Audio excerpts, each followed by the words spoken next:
हमारे साथ संबित पात्रा हैं, आज बीजेपी का पक्ष रखेंगे।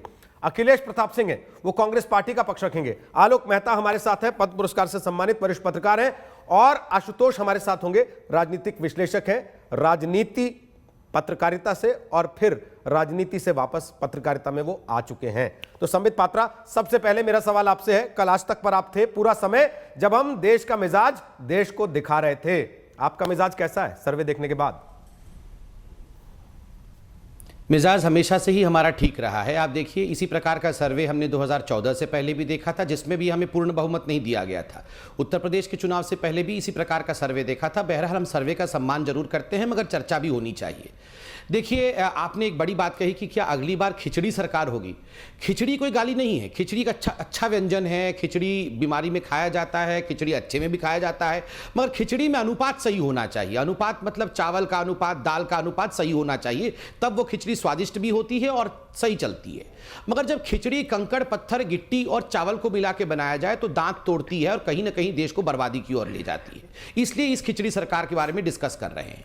तीसरी बात मैं बताना चाहता हूं, किसी भी इलेक्शन में, यहां बड़े लोग बैठे हुए हैं, आलोक जी खुद बैठे हुए हैं, आप देखिए किसी भी इलेक्शन में दो चीजें महत्वपूर्ण होती है, एजेंडा और लीडरशिप। एजेंडा मतलब नीति और नियत। किसी भी पार्टी की नीति क्या है और नियत क्या है, और लीडरशिप उसका नेता कैसा है।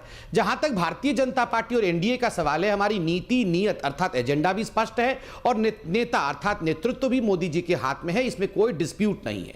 जहां तक दूसरी पॉलिटिकल पार्टी है, अभी मैं आपके 5 मिनट का रिपोर्ट देख रहा था, एक बात तो स्पष्ट है, उनकी नीति और नियत और एजेंडा केवल एक ही है, वह है मोदी हटाओ, और कुछ नहीं है। किसी भी कीमत पे मोदी हटा देना है, और उनका लीडरशिप भी तय नहीं है।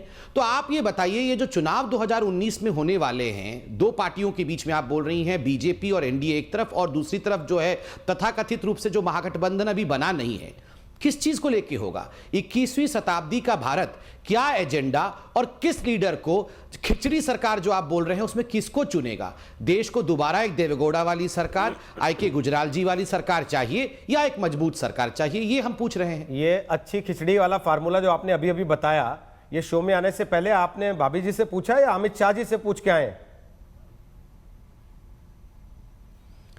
देखिए रोहित जी, ऐसा है, जहां तक खिचड़ी का सवाल है, हम सब बचपन में खिचड़ी खाते रहे हैं, अभी भी खिचड़ी खाते हैं। बार बार ये जो कहा जाता है खिचड़ी सरकार, में इतना कहना चाहता हूं, खिचड़ी तो सच में बुरी नहीं है। नहीं, आपने कल एक ब्रेकिंग न्यूज इसमें आपकी स्वीकारोक्ति भी है पात्रा जी, कि आप ये जानते हैं कि आप खुद एक खिचड़ी सरकार चला रहे हैं। अब उसमें अनुपात कैसा है और इनका अनुपात कैसा है? आपने दाल चावल मिलाए हैं, वो कंकड़ पत्थर मिला रहे हैं, ये एक बाद का विषय, लेकिन आपने उसमें एक स्वीकारोक्ति दी है कि आप जानते हैं आप खुद खिचड़ी सरकार चला रहे हैं और देश को 5 साल से खिचड़ी खिला रहे हैं। इसको आपने स्वीकार कर लिया अभी अभी। रोहित जी देखिए, इसमें कोई दो मत नहीं है। एनडीए कहता हूं, आपने कहा कि खिचड़ी सरकार, मैंने कहीं ना कहीं खिचड़ी को कोएलिशन के रूप में दिखाया। मैंने कहा कोएलिशन बुरी बात नहीं है, और अगर ऑपोजिशन वाले भी कोएलिशन करते तो वो बुरी बात नहीं होती, मगर अनुपात और नियत, आप देखिए लीडरशिप कोई बताना चाहता नहीं है। कल हमें मालूम पड़ा कि आंध्र प्रदेश में चंद्रबाबू नायडू जी अपनी राह पे चुनाव लड़ेंगे और राहुल गांधी जी अपनी राह पे चुनाव लड़ेंगे। तो ये जो हाथ पकड़ पकड़ के खड़े थे 4 जगह, जहां भी राहुल गांधी जी जाते हैं चंद्रबाबू नायडू जी पहुंच जाते हैं, दोनों मिलकर प्रेस कॉन्फ्रेंस करते हैं। ये बताइए, खिचड़ी क्या ये प्रेस कॉन्फ्रेंस करने से बनेगी, हाथ पकड़ के फोटो खिंचाने से बनेगी, या मिलने से बनेगी? मिलन हो कहां रहा है चावल और दाल का? अब बताइए अखिलेश जी, आप कैसी खिचड़ी खिलाएंगे भाई देश को? जी देखिए, 2-3 दिन से मैं देख रहा हूं बीजेपी के लोग बौखला गए हैं, अनाप शनाप बयानबाजियां कर रहे हैं। आदरणीय मोदी जी से लगाए इनके तमाम मंत्री, मुख्यमंत्री, कैबिनेट मंत्री, प्रदेशों के राज्य मंत्री, यहाँ तक कि आदरणीय हमारी नेता स्पीकर लोकसभा की जो संवैधानिक पद पर बैठे, वो भी अमर्यादित भाषा जो उन्हें नहीं बोलनी चाहिए, उनके गरिमा के अनुरूप जो नहीं थे वो भी बोलने लग रहे हैं। वही हाल ये बता रहे हैं, 42 दूसरों की तो कंकड़ पत्थर है, दूसरों की खिचड़ी कंकड़ पत्थर है, अलायंस कंकड़ पत्थर है। इनका जो अनाजों का है तो हम अनाज ही मानते हैं, हम कंकड़ पत्थर इनका भी नहीं कहेंगे, लेकिन 42 तरह के अनाज हैं। तो सबसे ज़्यादा सारी जिसको बैसाखी बोल लीजिए, और हमारे को बता रहे हैं कि कंकड़ पत्थर है। अपने करें तो लीला, दूसरा करे तो फिर वही दूसरे के लिए जो भी बोल दो। तो ये जो चरित्र है बीजेपी का, ये जनता पहचान चुकी है, जान चुकी है। आज नहीं वो डायलॉग था ना, वो पिक्चरों का इन्हीं के लिए ये लोग डायलॉग आप बहुत करें सुनते तो सुनते। रामलीला, हम करें मैं तो वही कैरेक्टर कह रहा लीला। हूं कि ये जो तरीका है हम करें, जो ये अगर करें तो गठबंधन है, या दूसरा करता है तो पता नहीं कौन सा ठगबंधन का क्या नाम बताते हैं। क्यों बौखलाए हो भाई? हिंदुस्तान पिछले कुछ वर्षों से कोलिशन एरा में चल रहा है। आप भी अलायंस करते हो, हम भी करते हैं, लोग भी करते हो। जनता अलायंस को मौका दे रही है। इस बार आपको इतना बड़ा बहुमत दिया, आपको इतना बड़ा मौका दिया, इतना बड़ा विश्वास किया। आपने तो सिर्फ विश्वासघात किया जनता के साथ, सिर्फ ठगा, छल किया। और इतने अगर बड़े अच्छे आदरणीय मोदी जी हैं, अब बड़ा जनाधार बढ़ गया है, तो भैया इनके साथी भाग क्यों रहे हैं, साथ छोड़ क्यों रहे हैं, नाना प्रकार के आरोप क्यों लगा रहे हैं?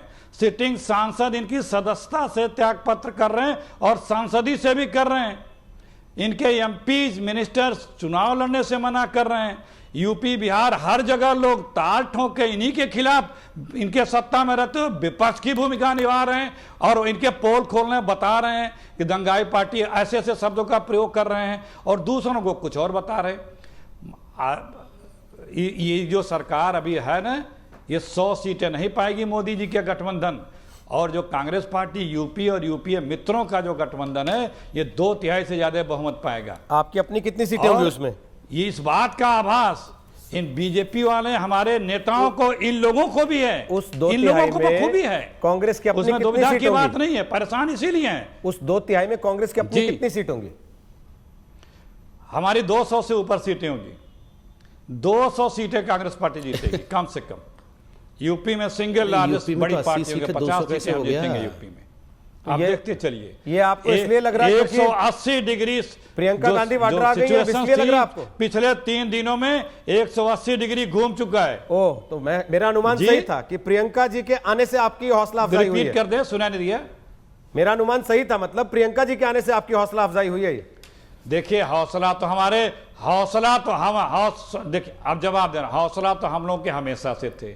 उनके आने के पहले हम लोग 3 राज्य भी जीते। पूरा देश स्वीकारता है, मानता है कांग्रेस पार्टी की विश्वसनीयता, हमारे नेतृत्व की विश्वसनीयता है। लोगों को आस्था और उम्मीद है वो कांग्रेस पार्टी से है, कांग्रेस पार्टी के नेतृत्व से है और हमारे इस नेतृत्व और पार्टी के मित्रों से है, मित्रों को मिला करके है। वो ठीक है तो सर।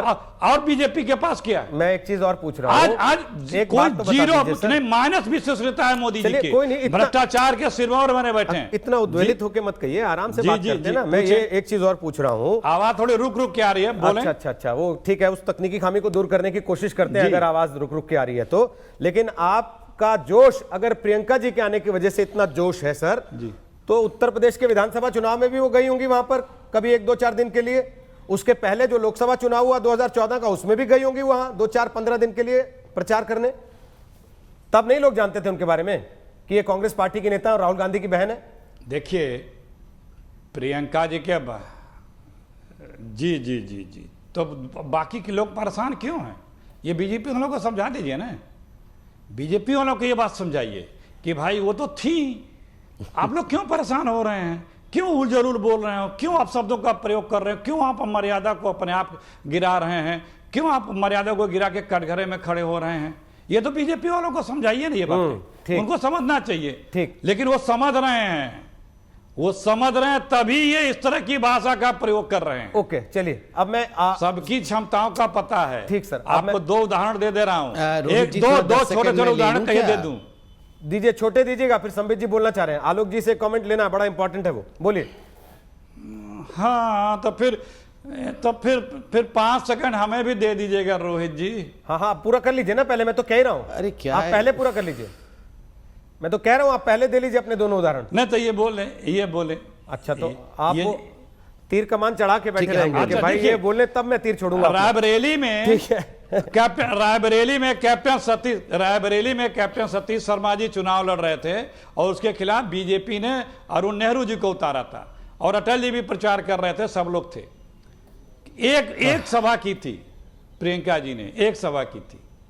रात के बाद अरुण नेहरू जी उस क्षेत्र में भी नहीं रहे सर, और वही हाल बेल्लारी का था। मैं 2017 पूछ रहा हूं, 2014 पूछ रहा हूं, आप कहीं और एक दिन चले के जा रहे हैं। विजिट पे गए चलिए, थे कोई बात प्रियंका नहीं जी। सर, हर तो आदमी छोड़िए, अपना हम अच्छा ये रिजल्ट और दिखाता है, खराब रिजल्ट कोई नहीं लेके ये बैठता। सारी चीजें बीजेपी को पता है। नहीं, नहीं, ठीक बात है ये सर, मैं सारी यही कह रहा चीजें हूं बीजेपी को कि पता है, हर इसलिए आदमी उन्हें अपना परिणाम अच्छा भी रिजल्ट पता है, लेके इसलिए सामने ये जो बैठता है। खराब रिजल्ट तो संबित पात्रा भी नहीं लेके बैठेंगे। 3 राज्यों में विपक्ष ने किसी नेता का नाम नहीं दिया था, फिर भी कांग्रेस पार्टी जीती, बीजेपी हारी। अगर ये कार्ड लेके संबित पात्रा आप चलेंगे कि इनके नेता का नाम नहीं है, तो वो कार्ड आपको लगता है कि उतना ज्यादा चल पाएगा? जल्दी से अपनी बात रखिए, फिर आलोक जी की बात पूछते हैं, बोलिए। 3 विषय जो अखिलेश जी ने कहा उस पर छोटी छोटी टिप्पणी करनी है। पहला, इन्होंने कहा कि हम करें तो रासलीला, आप करें तो कैरेक्टर ढीला। तो मैं कह रहा हूं आपने किया कहां है? कोएलिशन कर तो लीजिए, हमने तो मना नहीं किया है। बसपा और समाजवादी पार्टी तो हम नहीं है, उन्होंने आपको नकार दिया। चंद्रबाबू नायडू के साथ हाथ गलबैये कर रहे थे, मगर उन्होंने कल आपको नकार दिया। तो आप करिए सर, मैं कंप्लीट कर लूं सर, आप करिए तो सही, तब जाके हम कुछ कमेंट करेंगे। आप तो गठबंधन कर नहीं रहे हैं, फिर बोल रहे हैं हम करें तो कैरेक्टर ढीला। दूसरी बात, आपने कहा कि मोदी जी ने देश को ठग दिया है, देश को बर्बाद कर दिया है। मोदी जी ने देश को इतना खराब कर दिया, काले युग में ले गए मोदी जी, तो अकेले लड़ जाते ना आप लोग। ये सब दाएं हाथ बाएं हाथ पकड़ के खड़े क्यों हुए हैं वहां पे? अकेले लड़ जाते, कोई भी हरा देता, फिर बाएं हाथ का खेल होता। तीसरी बात, इन्होंने कहा हमारे कुछ नेता जो है पोल खोल रहे हैं। मैं बोल रहा हूं, आप इनकी परिस्थिति देखिए। मायावती जी और अखिलेश जी प्रेस कॉन्फ्रेंस करते हैं, मायावती जी कहती है सबसे भ्रष्ट पार्टी, सबसे अहंकारी पार्टी जो है वो कांग्रेस पार्टी है। बोफोर्स घोटाला कांग्रेस पार्टी करती है, मगर मायावती जी को एक भी शब्द नहीं कह सकते हैं। राहुल जी कहेंगे हम बड़ा सम्मान करते हैं। मायावती जी पानी पी पी के कोस रही हैं, मगर वहां सम्मान करते हैं। यहां ये उदाहरण देंगे तो हमारे किसी एक नेता का देंगे। देखिए, इसे कहते हैं cheerleading from back of the seat. मतलब जिसको अरुण जेटली जी ने कहा पिलियन राइडिंग, मतलब मोटरसाइकिल चलाएंगे नहीं, किसी भी कीमत पे कोई मोटरसाइकिल चलाएगा तो पीछे बैठ के चीयर लीडिंग करेंगे, भले ही मोटरसाइकिल चलाने वाला व्यक्ति इनको लतार लतार के गाली दे रहा हो। ये आज कांग्रेस की परिस्थिति है। ओके।